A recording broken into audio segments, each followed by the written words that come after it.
I'm Dave Kluge with Football Guys, and today I'm going to talk about 4 wide receivers that you should be targeting in every single fantasy draft. These are guys that are great values at their current ADP, and whether it's standard, PPR, half PPR, best ball, it does not matter. You are going to want these guys on your fantasy roster for this season. If you have not already, be sure to subscribe to our YouTube channel. You can find that at youtube.com/footballguys.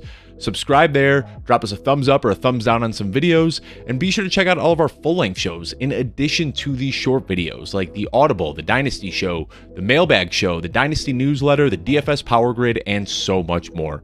Let's go ahead and dive in talking about 4 wide receivers that you should be drafting this year in fantasy football. The first guy I want to talk about is Michael Pittman, and I'm not sure what I can say that hasn't already been said, but this guy is poised for a monstrous breakout. He actually already broke out last year in 2021. This guy was drafted just outside of the first round heading into the 2020 season and struggled with injuries that kept him off the field. But then with a clean bill of health last year, he exploded with Carson Wentz as his quarterback. This year, he gets a quarterback upgrade to Matt Ryan. And Matt Ryan has peppered his wide receiver one with an average of 161 targets per season dating back to 2009. Now, you can make the argument that that might have had something to do with playing with guys like Julio Jones and Roddy White and Calvin Ridley. And while I wouldn't argue with you, I just want to point out that in 2013, Harry Douglas led the team with 132 targets. Yes, Harry Douglas.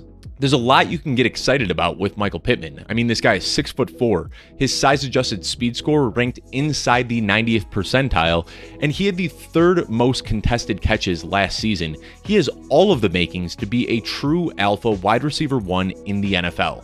But it wasn't just the type of player he is or what he did on the field, it's his opportunity share. He saw the 14th highest target share among all wide receivers last season, and his snap share and route participation both ranked inside the top 10. This guy does not come off the field, and the passing game runs through him. So while Michael Pittman already saw a bit of a breakout last year with Carson Wentz as quarterback, he is seeing a significant quarterback upgrade this year, and not just a better quarterback, but a quarterback who likes to fixate on his wide receiver one. There is almost no target competition right now in Indianapolis. It is likely that Nyheim Hines, their second string running back, is number 2 on the team in targets. This offense, once again, is going to run through Jonathan Taylor on the ground and Michael Pittman through the air. Michael Pittman right now is getting drafted in the 3rd and 4th round of your fantasy football drafts and could elevate himself into that elite tier of wide receiver ones this season. The next guy I'm going to talk about is somebody who I've been pounding the table for years and now is finally in a position that is set for him to smash his ADP. I'm talking about Courtland Sutton, who now gets the benefit of playing with Russell Wilson. Still just 26 years old and now 2 full years removed from his ACL tear, all signs are pointing to a breakout year for Courtland Sutton. And he saw a little bit of a breakout a couple of years ago, but there was still so much meat left on the bone when he was forced to play with Drew Lock and Joe Flacco, and not the best quarterback room.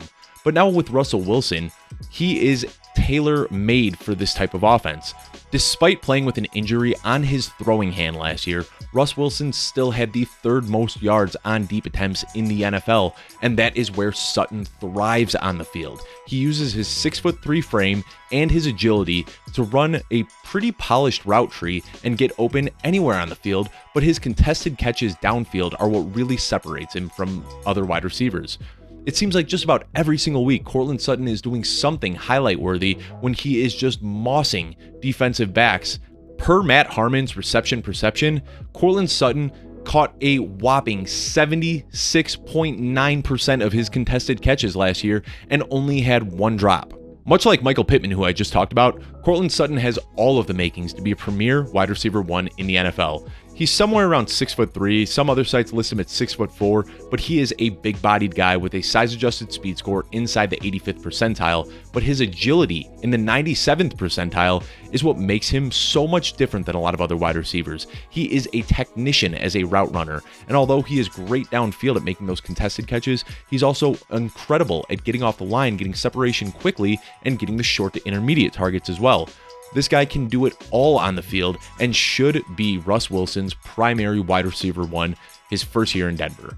The biggest deterrent to drafting Courtland Sutton earlier in this offseason was Tim Patrick, who has a similar size and skill set to Courtland Sutton.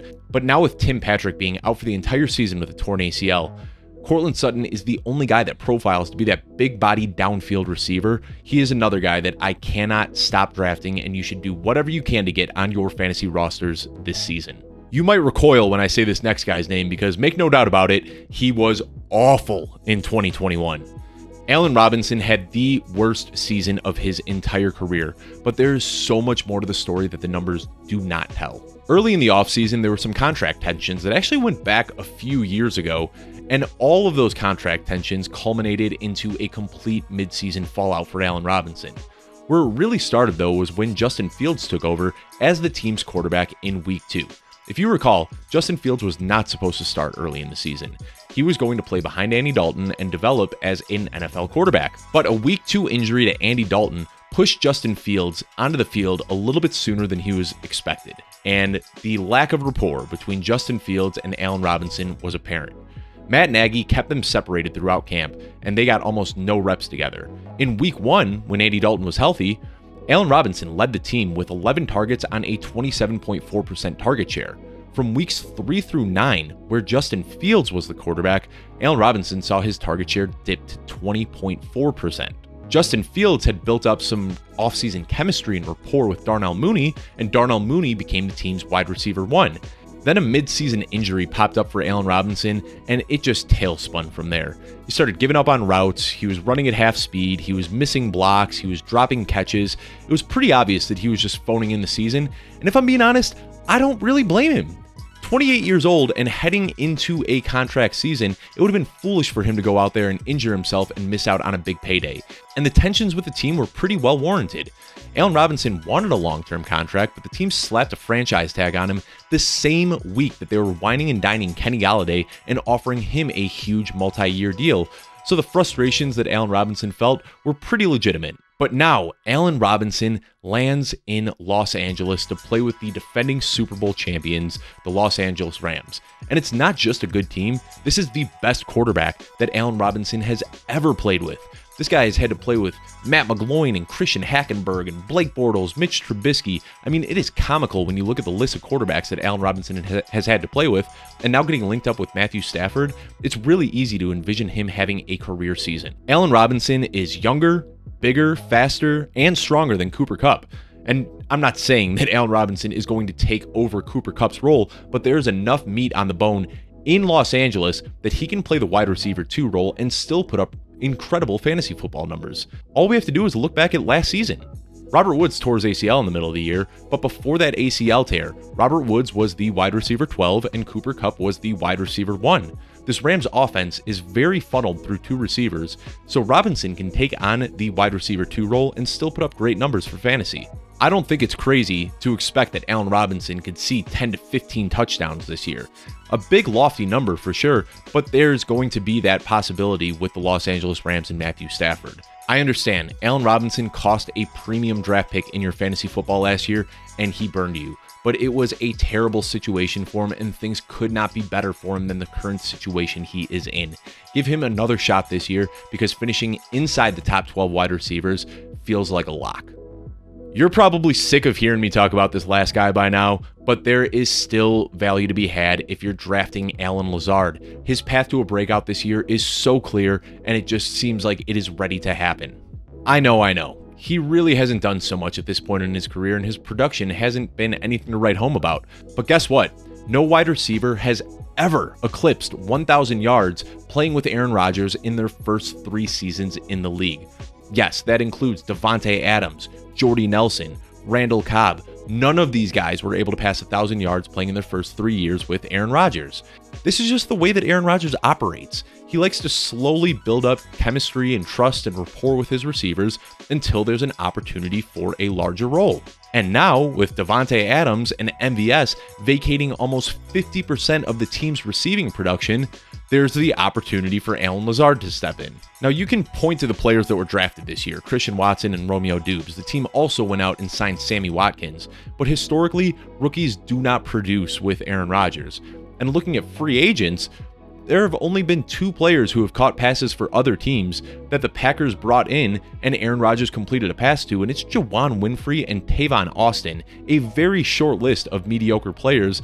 And I don't know if Sammy Watkins is that much better at this stage in his career than either of those guys are. Rodgers has been raving about Lazard so far in camp and keeps making comments about how he is ready to step up as the team's wide receiver 1, that he has put in that gritty work over the years and deserves this opportunity now. There has only been one instance in the last few seasons where Davante Adams missed the game and Marquez Valdes-Scantling and Allen Lazard were both healthy. In that game, Allen Lazard drew coverage from Marshawn Lattimore and hauled in 6 of his 8 targets for 146 yards and a touchdown. Marquez Valdes-Scantling, on the other hand, had 1 catch for 5 scoreless yards. And we saw this offseason that they were willing to let MVS walk away. They drafted his replacement in Christian Watson, who is going to do great as a flanker and stretching the field, but looking schematically, there's only one player that can fill that X receiver role, and that is Allen Lazard. He's got the size, he's got the timing, and he's got the chemistry with Aaron Rodgers to play that X receiver role that was vacated by Davante Adams, and he's going to be the primary read on almost every single passing play. So is there some risk there? Obviously. I mean, this is an undrafted guy who has never had more than 600 yards in a season, but the opportunity is ripe for the taking, and Allen Lazard could do it this year. It is very possible that he sees 120 or more targets and finishes as a wide receiver 1. Thank you so much for checking this video out. I have been drafting these 4 guys all offseason, and I believe that you should too. If you agree with this, drop a comment below. If you disagree, drop a comment below. Be sure to follow me on Twitter at Dave Kluge. DM me if you've got any questions. Give us a thumbs up. Subscribe at youtube.com/footballguys, and I will see you next week.